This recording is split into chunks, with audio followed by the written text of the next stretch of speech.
Dan Blocker, who played Hoss Cartwright, was the heart of Bomaza. He not only had a large stature, but he also had a larger-than-life personality. But tragically, while he was at the height of fame as well as his career, his life was tragically cut short. But Blocker was able to give Bonanza fans one final episode before his death. So which episode was this, and why does it hold so much weight? Join us as we check out Dan Blocker's final episode on Bonanza. From simpler days to Hollywood legend, Little Joe might have turned heads with his charm, quick wit, and Hollywood smile. But it was Hoss, big, bashful, and pure-hearted, who truly stole hearts. There was just something about him, his gentle innocence, his wide-eyed sincerity, and that soft-spoken humility that made you want to reach through the screen and give him a hug. Hoss Cartwright wasn't just a character, he was a feeling. And behind that beloved role was a Texas giant with an even bigger soul, Dan Blocker. Dan's story started with a bang, literally. On December 10, 1928, in DeKalb, Texas, Bobby Dan Davis Blocker made his grand entrance into the world, weighing a whopping 14 pounds. To this day, he still holds the record as the biggest baby ever born in Bowie County. From day one, he was larger than life. His parents, Ora Shaq Blocker and Mary Arizona Blocker, raised him in the tough times of post-Depression Texas. After losing everything in the economic crash, Shaq scraped together enough to open a small grocery store in O'Donnell, a dusty little town south of Lubbock. The Blockers lived in the back of the store, and young Dan quickly became part of the family business, hauling groceries, stocking shelves, and towering over just about everyone in town. Shaq used to joke that Dan was so big, he was wrecking the store just by walking through it. But that big frame? It was just the beginning of something much bigger. Even as life took him far from Texas, Dan never lost touch with his roots. He carried Texas in his bones and passed it on to his kids too. All four of Dan's children trained in karate with none other than Chuck Norris, the Lone Star legend of Walker, Texas Ranger fame. At 13, Dan enrolled in the Texas Military Institute, where he dominated the football field as a linebacker. His raw talent earned him a scholarship to Sul Ross State University. By the time he was 18, Dan stood 6 feet 3 inches and tipped the scales at nearly 300 pounds. He would eventually grow to 6 feet 4 inches and gain even more weight, but his spirit always remained humble and grounded. It was football that brought Dan to college, but fate had other plans.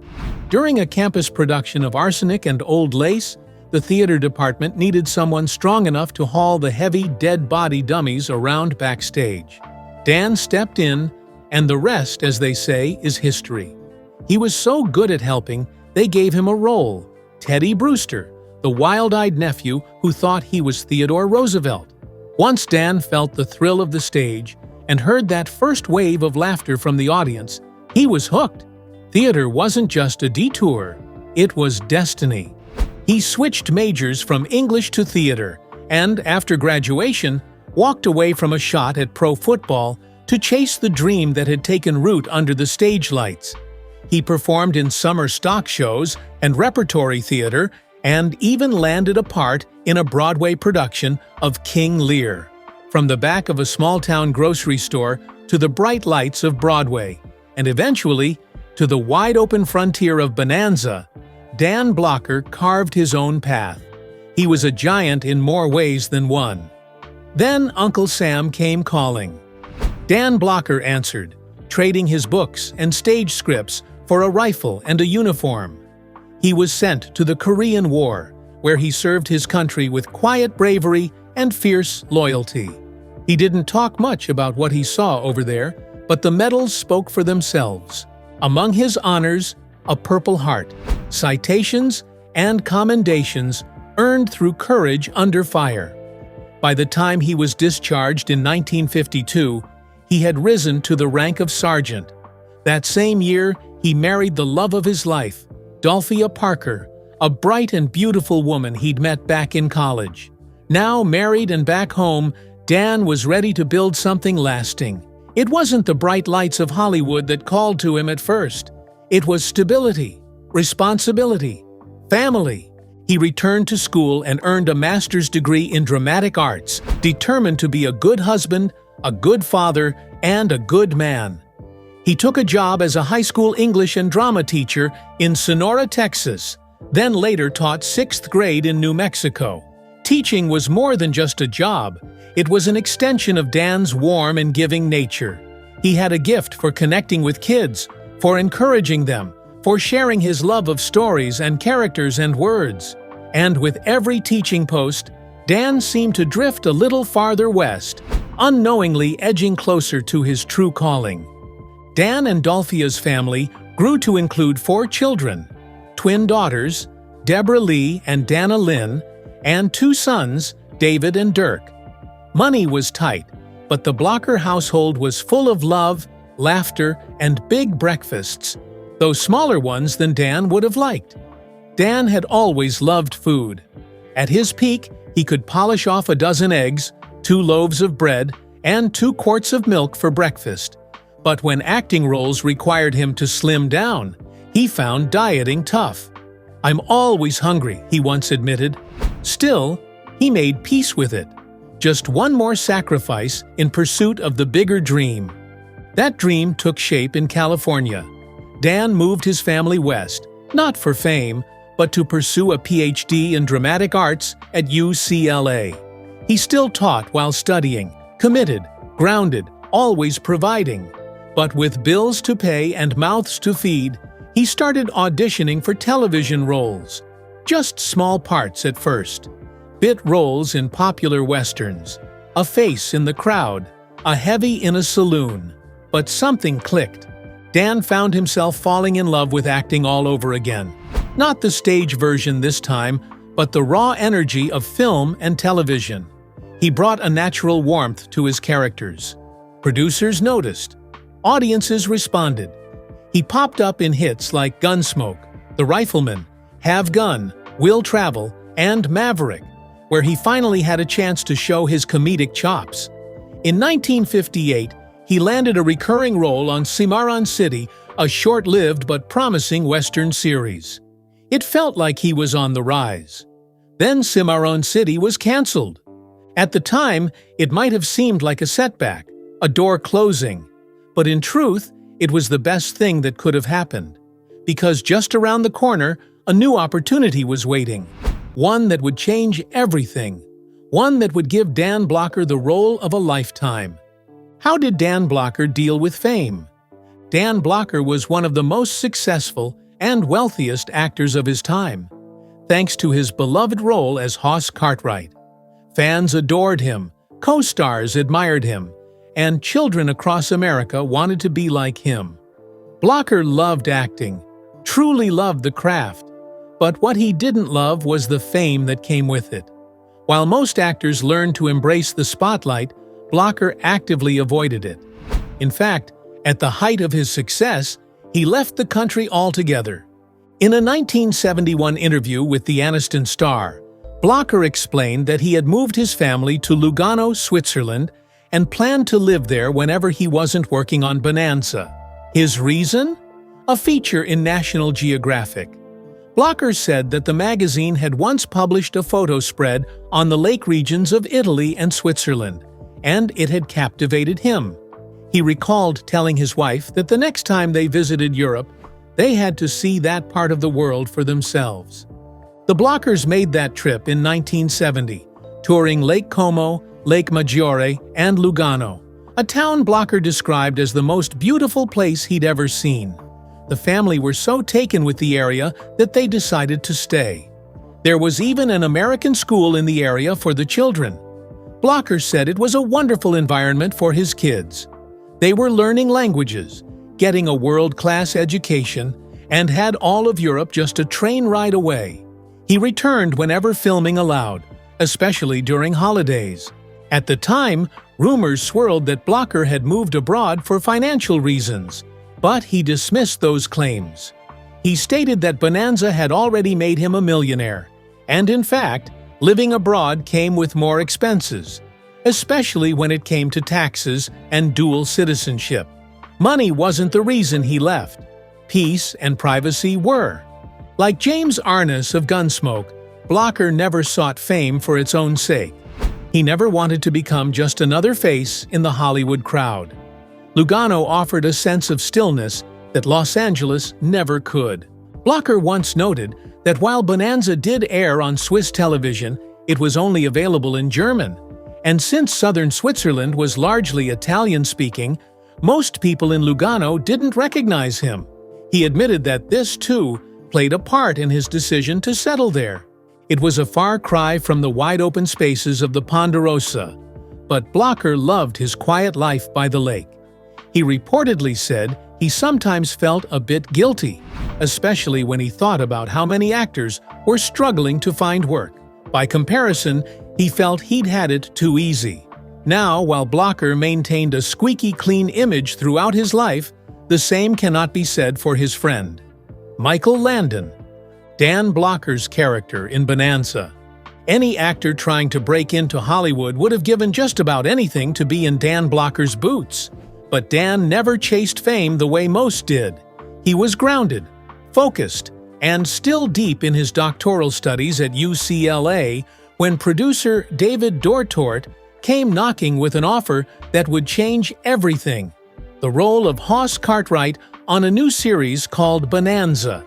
At first, Dan hesitated. He loved teaching. He valued education. But as filming began, it quickly became clear that Bonanza wasn't just a role, it was a full-time commitment. Long hours, demanding shoots, and a production schedule that left little room for books or lectures. So, with a deep breath and a heart full of hope, Dan put aside his PhD and stepped fully into the boots of Hoss. And thank goodness he did. If Little Joe was the heartthrob of the Ponderosa, Hoss was its heartbeat, the soul of the series, the gentle giant. Hoss Cartwright, middle son of the widowed Ben Cartwright, wasn't known for brains, but he had something deeper, a well of kindness, a soft spot for the underdog, and a childlike honesty that made him instantly lovable. He was awkward around women, the target of endless pranks, and often underestimated. But in Dan's hands, Hoss became something rare and beautiful, a man of strength, humility, and deep compassion. Viewers adored him, especially kids, who saw in Hoss a kindred spirit. He loved animals, protected the vulnerable, and always tried to do the right thing. He was, in many ways, a big kid himself. And that wasn't just acting. Dan Blocker believed in justice, in kindness. He once said he played Hoss, inspired by a quote from 18th century Quaker missionary Stephen Grella, "We shall pass this way on earth but once. If there is any kindness we can show or good act we can do, let us do it now, for we will never pass this way again." That philosophy echoed in everything Dan did. On set, Dan grew close to his co-stars Lorne Greene and Michael Landon. They weren't just castmates, they became family. They spent 14-hour days together, 5 days a week, and still chose to socialize off-set. Dan even served as best man at Michael Landon's wedding to Lynn Noe. The bond they shared was real and lasting. Even with his full Bonanza schedule, Dan managed to branch out into film. He appeared alongside Frank Sinatra in Come Blow Your Horn and Lady in Cement, holding his own among Hollywood royalty. But no matter how high he climbed in showbiz, Dan never forgot where he came from. He moved his parents from Texas to California so they could be close, but the small town of O'Donnell never stopped claiming him. To them, Dan was still that sweet, studious boy who used to haul groceries in the back of his dad's store. Only now, he was riding a horse across America's TV screens every Sunday night. His hometown beamed with pride, laughing at the idea of Bookworm Dan galloping across the Wild West as one of the most beloved cowboys in TV history. And the legacy didn't stop with Dan. In a beautiful twist of fate, his sons would follow in his footsteps. Dirk Blocker, still a teenager when his father passed away, landed a moving role in Little House on the Prairie, playing a shy, illiterate boy learning to read. He also made appearances in fan favorites like Matlock and continues working as a character actor to this day. David Blocker took a different path, working behind the scenes and winning an Emmy as a producer. It was full circle, a new generation, a quiet, powerful tribute to the man who once chose family and kindness over fame, and somehow ended up with both. What did Dan Blocker say about Bonanza? Although some actors have walked away from Bonanza and saying terrible things about the show, Dan Blocker never did any of that.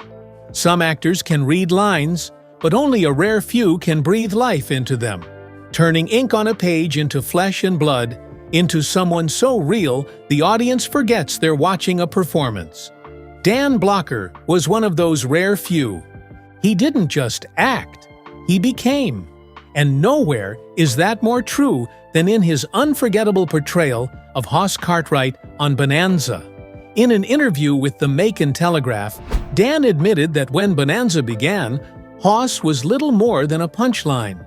When I first started with Hoss, he was a one-dimensional character, a big nothing, Blocker recalled. He was written in for comedic relief. And while comedy has its place, Dan couldn't stand the idea of playing a character without depth.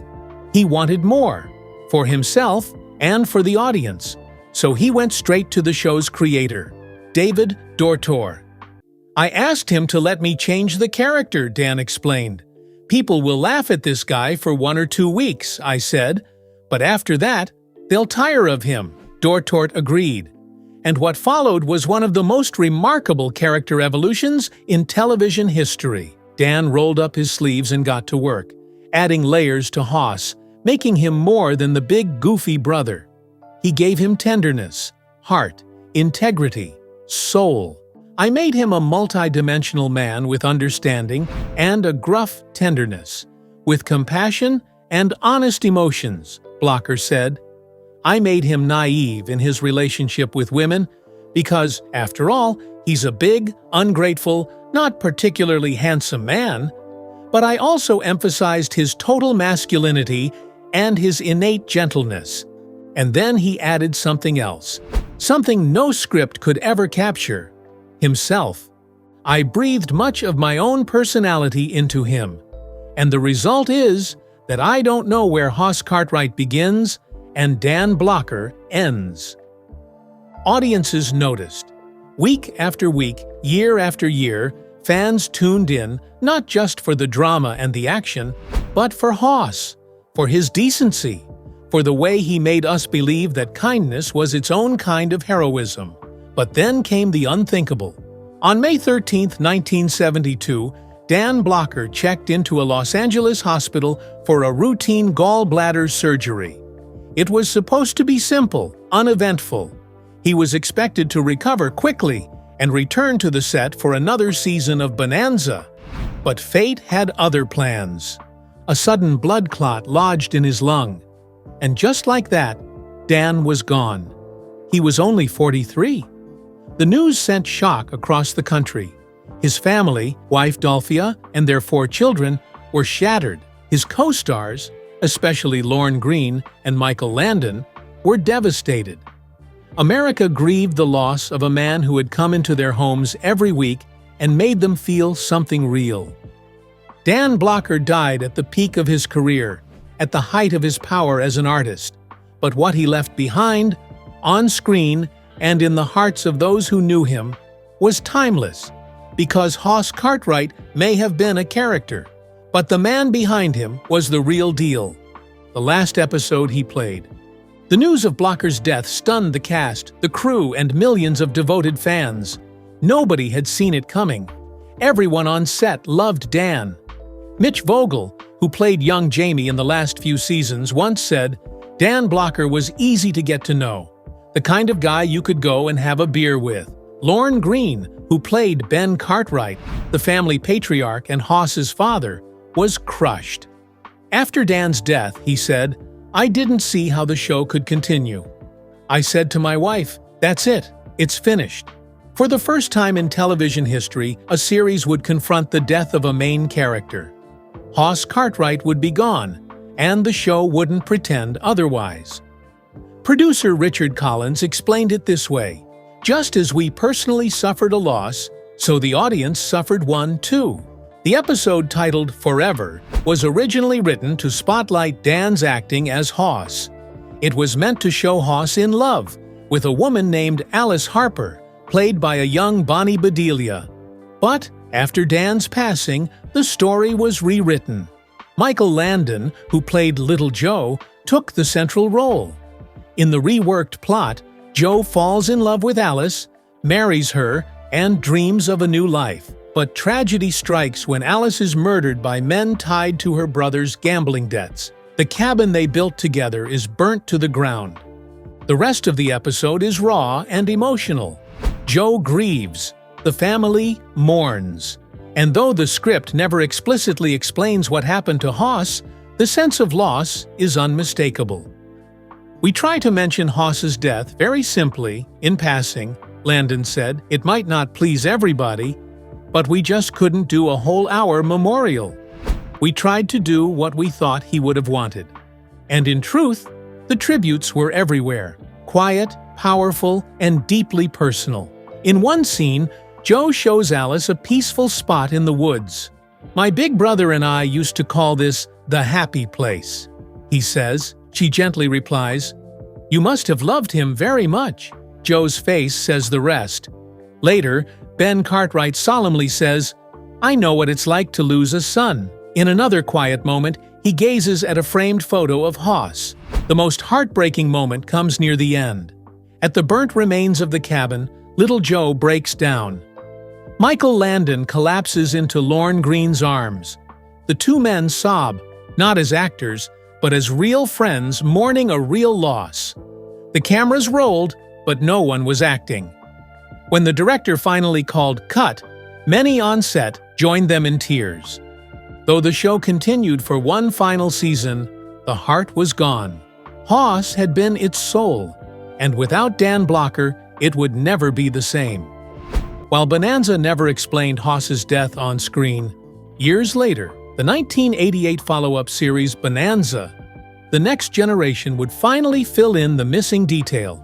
Hoss Cartwright died while trying to save another man's life. It was the kind of selfless act that Dan Blocker himself would have done. And maybe in the end, that's the most fitting tribute of all. The episode Forever became more than just a script. It became a catharsis. As soon as filming began, the cast and crew found themselves constantly reminiscing. "Remember when Dan did this? The joke Dan played that day? God, remember how Dan always cracked us up in this room?" There were tears, yes, but there were also warm smiles. Michael Landon, who not only starred in the episode but also wrote and directed it, later said that the very first scene they had to shoot was the hardest: the Cartwright family dining room. It had always been one of the dullest sets on Bonanza, mostly used for dry exposition. But ironically, it was also where Dan Blocker had sparked the most laughter. In between takes, Lorne Greene and Landon couldn't help but recall all the times Dan had broken the tension. The jokes, the pranks, the way he'd lighten the mood with just a glance. Somehow, the place they used to dread filming had become a shrine of memories. Forever pulled in massive ratings. Viewers tuned in not just to watch the next chapter of Bonanza, but to say goodbye to Hoss and to Dan. Still, despite the initial surge, it was clear the magic had faded. Bonanza, once a top 10 staple and a Sunday night institution, had already slipped out of the top 10 the season before. NBC moved the show from its iconic Sunday 9 p.m. slot to Tuesdays at 8, where it was pitted against big-budget TV movies like Ben-Hur and Cleopatra. Officially, the network blamed the competition. Unofficially, everyone knew the truth. Without Hoss, it just wasn't Bonanza anymore. The final season, 1972 to 1973, limped to its end. Fans still watched out of loyalty, but the heart of the show had gone quiet. When the season wrapped, So did Bonanza. It quietly rode off into rerun and syndication heaven, the final resting place for even the greatest of TV legends. Today, that last season, the one without Hoss, is rarely rewatched. Fans prefer the earlier years, when the four Cartwrights were still together on the Ponderosa, when the gentle giant with the crooked smile and endless kindness was still part of the family. Dan Blocker left behind more than just a role. He left behind a character so full of love, loyalty, and heart that it's hard to believe he wasn't real. And maybe that's because Dan was Hoss. Or maybe Hoss was just the best parts of Dan, brought to life for all the world to see. Either way, he passed through this world just once and made it a kinder place while he was here. The Michael Landon controversy. Michael Landon may have been America's favorite on Bonanza, as well as frontier father on Little House on the Prairie. According to former cast members, the man behind Charles Ingalls was far more complicated and far less wholesome than his on-screen persona suggested. Allison Arngrim, who played the bratty and unforgettable Nellie Oleson on the hit 1970s series, spoke candidly about Landon in an interview with DailyMail.com. While she described him as marvelous, she also didn't shy away from painting a fuller picture of who he really was behind the scenes. She said he was eccentric, wild, and driven by a kind of manic creative energy that could easily overwhelm those around him. Arngrim recalled that Landon drank, smoked, told inappropriate jokes, and kept a fast-paced lifestyle that had little in common with the grounded character he played on television. According to Arngrim, Landon drove a Ferrari and had been married 3 times, hardly the image of a prairie patriarch. She said he rarely seemed to sleep and that his energy levels were constantly through the roof.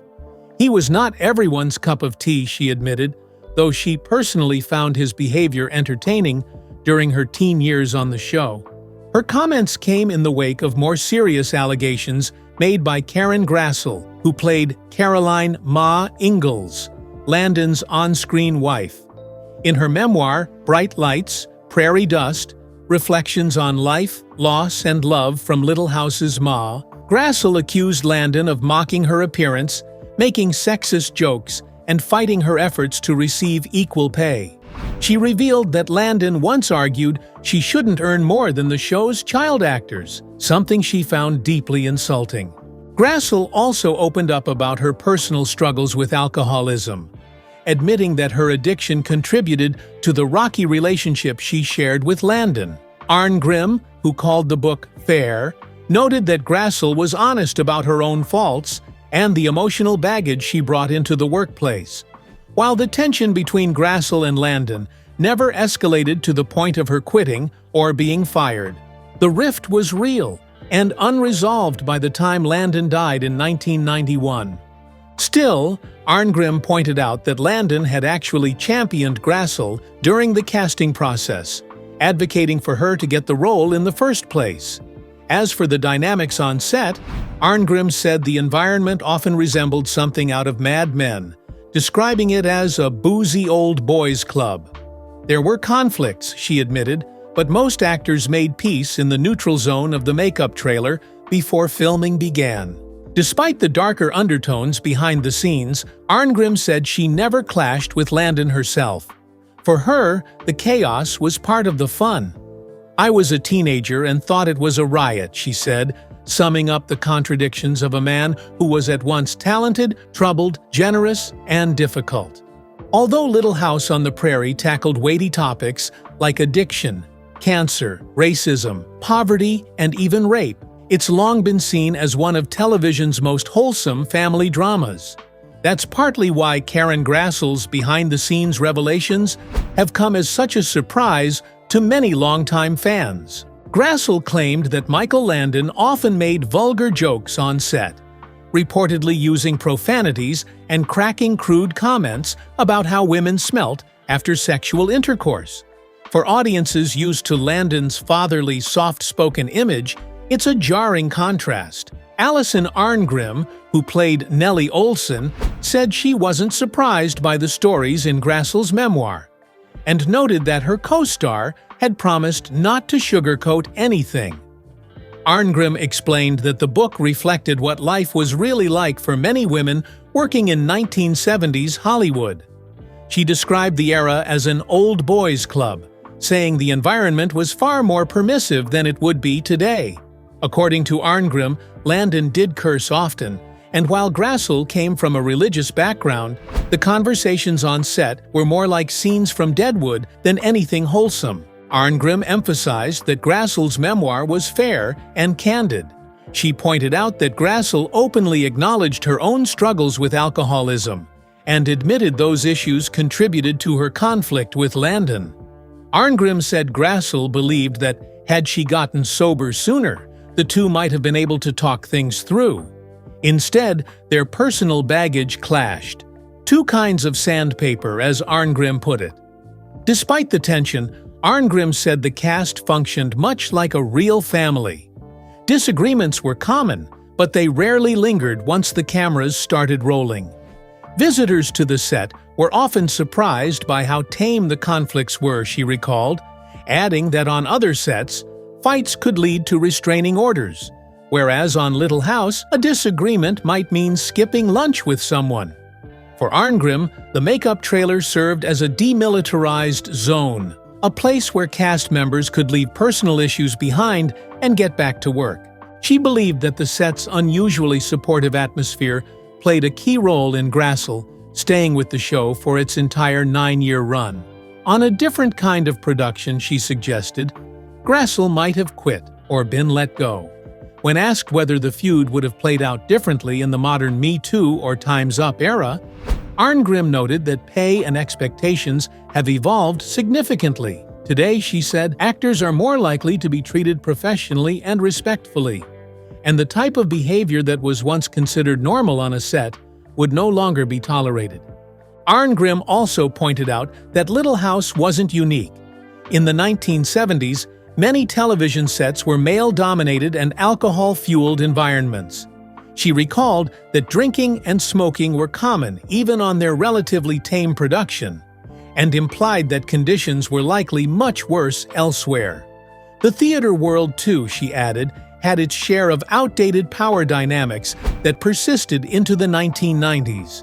Still, Arngrim gave Landon credit for shaping Grassel's career. According to her, Grassel only got the role of Caroline Ingalls because Landon had insisted on casting her. The network executives had someone else in mind, but Landon fought to keep her on the show. Grassel herself reportedly acknowledged that her own emotional issues contributed to the deterioration of their relationship, and Arngrim believed that honesty added to the strength of her memoir. Were you ever a fan of Bonanza and Hoss Cartwright? Share your thoughts with us in the comments below. Remember to like, share, and subscribe for more. Also, click the following video shown on your screen. You will enjoy it.